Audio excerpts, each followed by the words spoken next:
السلام علیکم ورحمۃ اللہ وبرکاتہ۔ عزیز طلباء، ششماہی اول کی مدت ختم ہو گئی اور آج 14 ربیع النور سن 1442 ہجری مطابق 1 نومبر سن 2020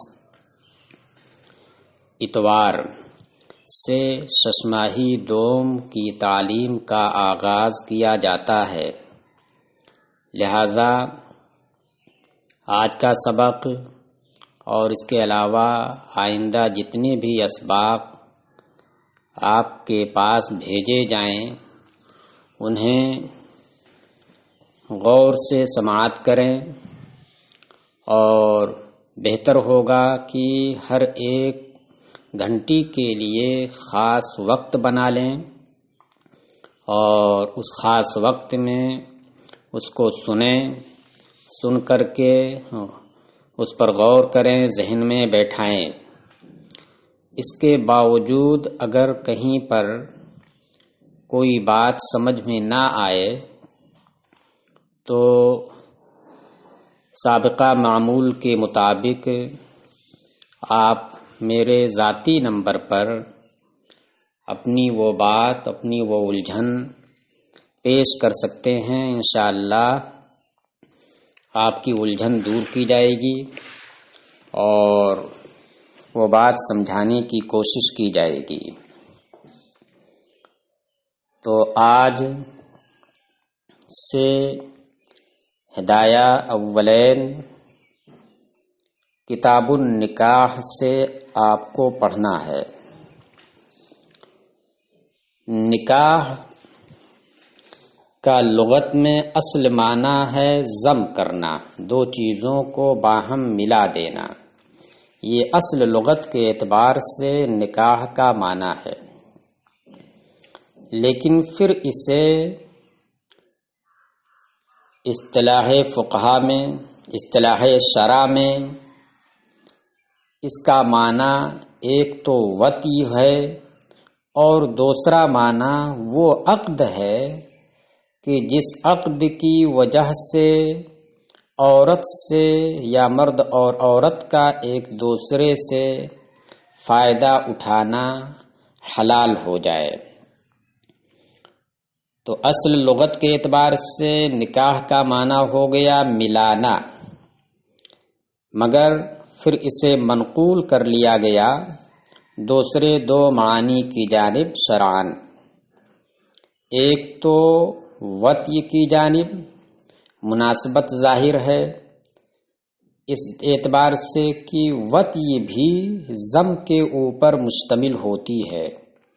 جب وطئی کا صدور ہوتا ہے تو اس میں مرد اور عورت کا باہم انضمام ہوا کرتا ہے، تو مناسبت ظاہر ہے نقل کرنے کے لیے۔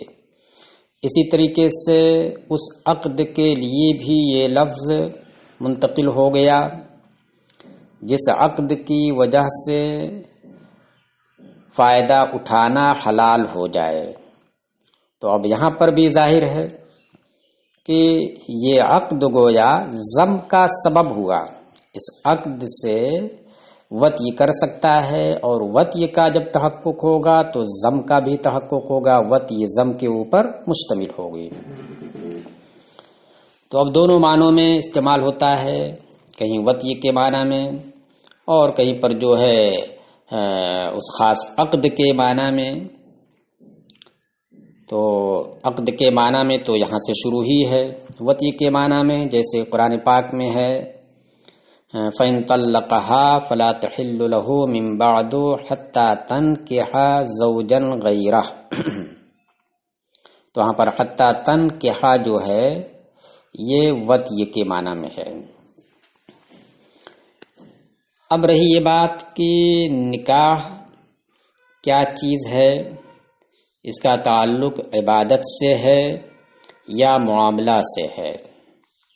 تو اس سے پہلے جو اسباق آپ نے پڑھے ہیں، کتاب الطہارات، کتاب الصلاۃ، اور جو آپ نہیں پڑھے مگر اس سے پہلے وہ مذکور ہوئے زکوٰۃ، حج اور روزے کا بیان، ان تمام کا تعلق عبادات سے رہا ہے۔ اور اس کتاب النکاح کے بعد جو باب آئے گا وہ ہدایہ خیرین کے شروع میں کتاب البیوع، تو اس کا تعلق محض معاملات سے ہے، لین دین کے معاملات سے، لیکن نکاح کا تعلق من وجہ معاملہ سے بھی ہے اور من وجہ عبادت سے بھی ہے۔ من وجہ عبادت سے اس معنی کے اعتبار سے ہے کیونکہ ہم احناف کے نزدیک نکاح کر کے ازدواجی زندگی گزارنا یہ نکاح نہ کرنے سے افضل ہے، اور کیونکہ اس کے اندر یہ افضل اس لیے ہے کیونکہ اس کے اندر اسلام اور مسلمانوں کو فروغ دینا ہے۔ جب آپ نکاح اچھی نیت سے کریں گے، جو اسلام نے مقرر فرمایا ہے کہ اولاد پیدا ہو، نیک اور صالح ہو، اس کی تربیت کریں، تو پھر اس نیت سے جب آپ نکاح کریں گے تو آپ کا یہ نکاح سبب بنے گا اولاد کی پیدائش کا، اور اولاد کی جب پیدائش ہوگی تو وہ اولاد ایک تو مسلمان ہوگی، پھر بڑی چل کر کے وہ اسلام کے لیے کام کرے گی، تو اس اعتبار سے مسلمان کی افزائش ہوگی اور اسلام کو فروغ حاصل ہوگا۔ تو اس وجہ سے تجرد کی زندگی گزارنے سے، یعنی بے نکاحی زندگی گزارنے سے نکاح والی زندگی گزارنا یہ افضل ہے۔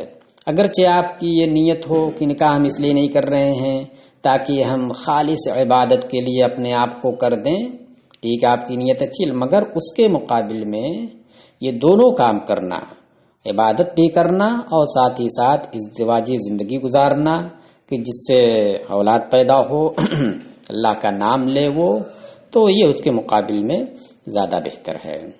تو اس اعتبار سے عبادت کا پہلو اس میں آیا، اور اسی طریقے سے ایک چیز اور ہے کہ جس سے عبادت کا پہلو ظاہر ہوتا ہے، وہ یہ ہے کہ انسان کے اندر، انسان کیا بلکہ ہر مخلوق کے اندر اللہ نے نفسانی خواہش رکھی ہے۔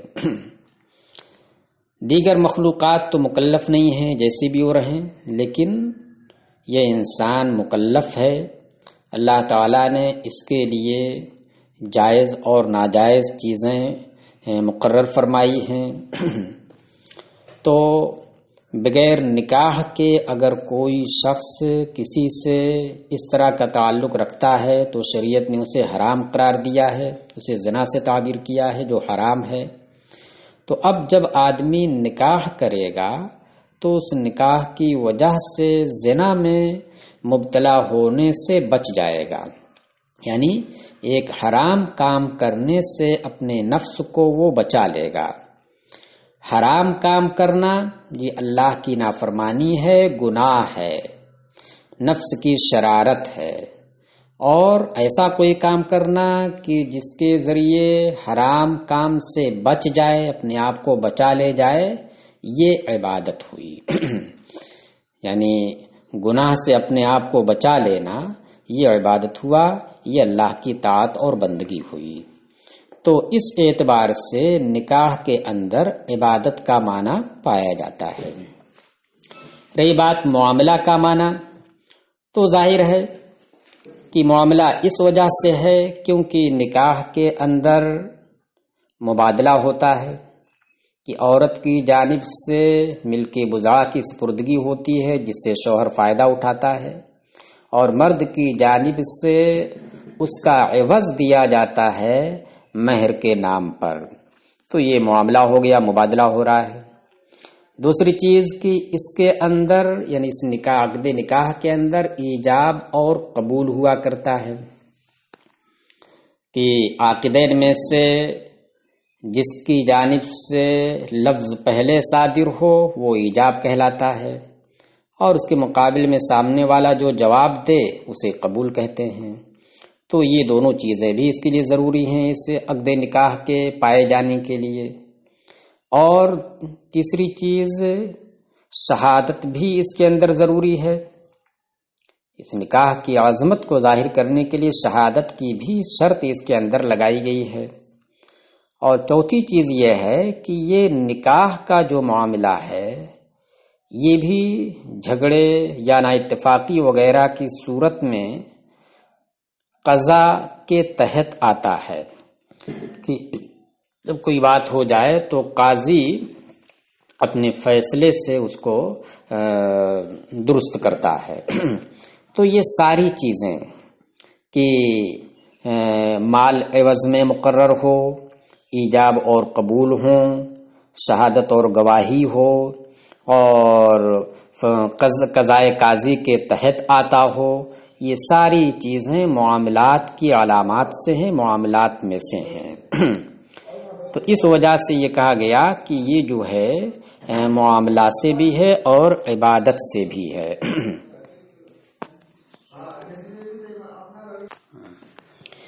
دیکھیے اب شروع کر رہے ہیں کتاب النکاح۔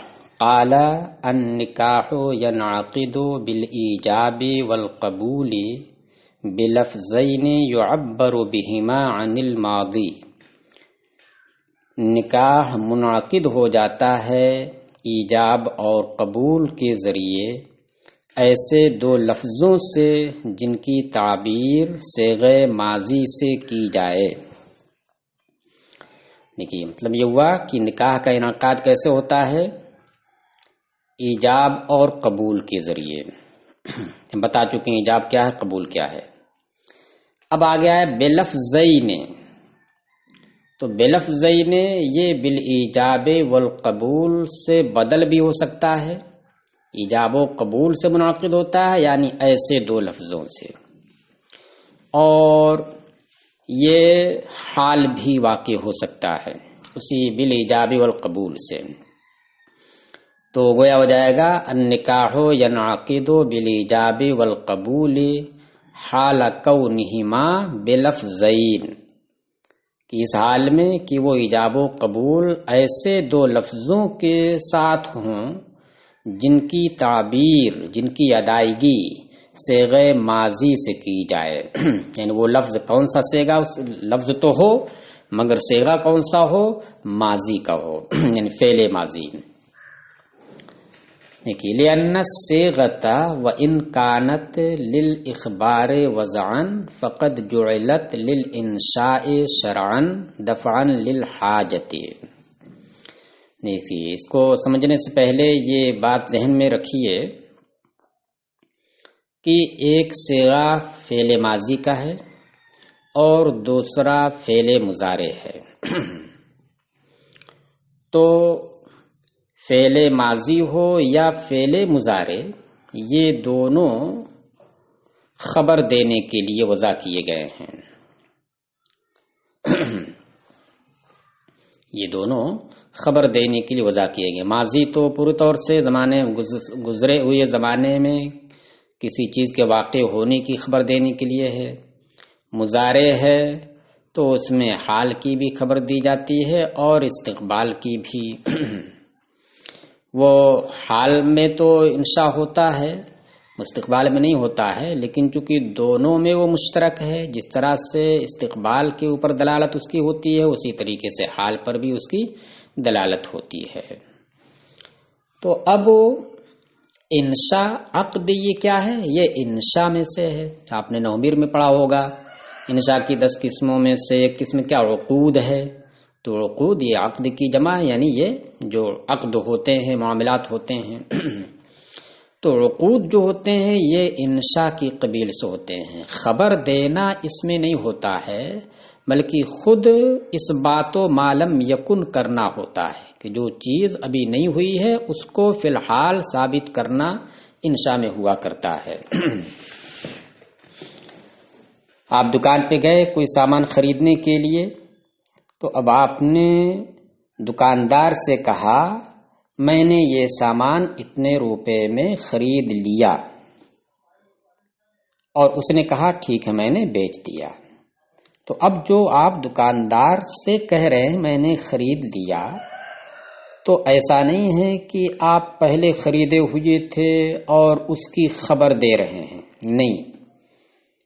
یا اسی طریقے سے وہ بھی کہہ رہا کہ میں نے بیچ دیا، تو بھی ایسا نہیں کہ بیچنا پہلے پایا گیا ہو اور اب اس کی خبر دے رہا ہو، نہیں، بلکہ اس بات و معلوم یکن کر رہے ہیں دونوں، کہ جو بیع خریدنا میری جانب سے اب تک نہیں ہوا تھا میں نے وہ کر لیا، یہ دیکھو یعنی وہی کر رہا ہوں، اور ادھر سے بیچنا پایا جا رہا ہے، تو یہ انشاء ہو رہا ہے جو فی الحال ہوتا ہے۔ تو اب اس کی تعبیر اگر فعل مضارع سے کی جائے تو فعل مضارع چونکہ جس طرح سے حال پر دلالت کرتا ہے اسی طریقے سے استقبال پر بھی دلالت کرتا ہے، تو حال پر جب دلالت ہو تب تو انشاء ہو سکتا ہے، لیکن استقبال پر دلالت ہو تو انشاء نہیں ہوگا بلکہ یہ خبر ہوگا اور ایک وعدہ ہوگا مستقبل میں کسی کام کے کرنے کا۔ تو اس لیے مضارع کی دلالت انشاء کے اوپر صراحتاً نہیں ہو سکتی ہے، صراحتاً نہیں ہو سکتی۔ صراحتاً اس لیے نہیں ہو سکتی چونکہ دونوں میں وہ مشترک ہے، حال اور استقبال دونوں میں۔ اور رہی ماضی تو ماضی کا بھی معاملہ یہی ہے کہ اس کی دلالت صراحتاً انشاء کے اوپر نہیں ہوتی ہے بلکہ اس کی وضاحی اخبار کے لیے ہوئی ہے۔ تو اب ان میں سے اب ضرورت بھی ہے عقد کے منعقد کرنے کی، عقد کے منعقد نکاح کرنے کی ضرورت بھی ہے، اور نکاح ایک عقد ہے جو ایجاب و قبول سے منعقد ہوگا، تو عقد نکاح کو منعقد کرنے اور اس کو متحقق کرنے کی ضرورت بھی انسان کے لیے درپیش ہے، کیونکہ اس نکاح سے اس کی دینی اور دنیاوی دونوں ضرورتیں منسلک ہیں۔ دینی ضرورت تو یہ ہے کہ نکاح کر کے وہ گناہوں سے بچ سکے، اور دنیاوی ضرورت یہ ہے کہ اس کے ذریعے وہ سکون پا سکے، اور جو امور خانہ داری ہیں اس کے گھر کے وہ بھی قاعدے سے چل سکیں۔ تو بہرحال ضرورت ہے انسان کو عقد نکاح کرنے کی۔ اب وہ ضرورت پوری کیسے ہوگی؟ تو ضرورت پوری ہوگی ایسے صیغے کے ذریعے ایجاب و قبول کرنے سے جس کی دلالت انشاء کے اوپر ہو رہی ہو۔ ہم دیکھ رہے ہیں کہ ماضی کی دلالت بھی نہیں ہوتی انشاء پر، کیونکہ وہ خبر کے لیے وضع کیا گیا ہے، اور مضارع کی بھی دلالت صراحتاً انشاء پر نہیں ہو رہی ہے۔ تو اس وجہ سے ایک صیغہ کوئی نہ کوئی اختیار کرنا تھا، تو اب ان دونوں میں دیکھا یہ گیا کہ ماضی کا صیغہ یہ تحقق وقوع کے اوپر زیادہ دلالت کرتا ہے بنسبت کس کے؟ فعل مضارع کے، کہ جس میں حال کے اوپر دلالت کرنے کا قرینہ موجود ہو تو اس میں وہی ہوتا ہے، لیکن ماضی کا صیغہ یہ تحقق وقوع پر زیادہ دلالت کرتا ہے، اس وجہ سے اسے اختیار کیا گیا۔ ہاں اگر معنی حال کے اوپر، فعل مضارع کے معنی حال کے اوپر دلالت کرنے کا کوئی قرینہ لگ جائے اس کے ساتھ، تو فعل مضارع کے ذریعے بھی نکاح منعقد ہو سکتا ہے، لیکن وہاں یہ ضروری ہے کہ ایک جانب سے اگر فعل مضارع ہو تو دوسری جانب سے بھی فعل مضارع نہ ہو، بلکہ دوسری جانب سے ماضی رہنا ضروری ہے۔ چلیے تو وہی بات کہہ رہے ہیں کہ لِأَنَّ الصِّيغَةَ وَإِنْ كَانَتْ لِلْإِخْبَارِ وَضْعًا، اس لیے کہ یہ صیغہ ماضی اگرچہ وضع کے اعتبار سے خبر دینے کے لیے ہے، واضع لغت نے جو وضع کیا ہے لفظ کو، اس صیغے کو، وہ کس کے لیے وضع کیا ہے؟ اخبار کے لیے، خبر دینے کے لیے، کہ زمانے ماضی میں کوئی چیز واقع ہو گئی تو اس کی خبر دی جائے اس کے ذریعے۔ فقد جعلت للانشاء شرعا دفعا للحاجت، مگر ضرورت پوری کرنے کے لیے انسان کی، یک نکاح والی جو ضرورت ہے، شرعن انشاء کے لیے اسے قرار دے دیا گیا ہے، یعنی انشاء فی الحال، اس بات معلوم یکن فی الحال کے لیے اسے کر دیا گیا ہے شرع کے اعتبار سے، کہ شریعت نے اسے اس معنی میں لے لیا ہے، اور وجہ وہی ہے۔ اب سوال یہ پیدا ہوتا ہے کہ مضارع کی بھی دلالت حال کے اوپر ہوتی ہے، اگرچہ استقبال پر بھی تو مگر حال پر بھی ہوتی ہے، تو اسی کو شریعت خاص کر لیتی۔ تو وجہ اس کی وہی ہے کیونکہ ماضی کا جو صیغہ ہے اس کی دلالت تحقق وقوع کے اوپر زیادہ ہوتی ہے بنسبت فعل مضارع کے معنی حال کے۔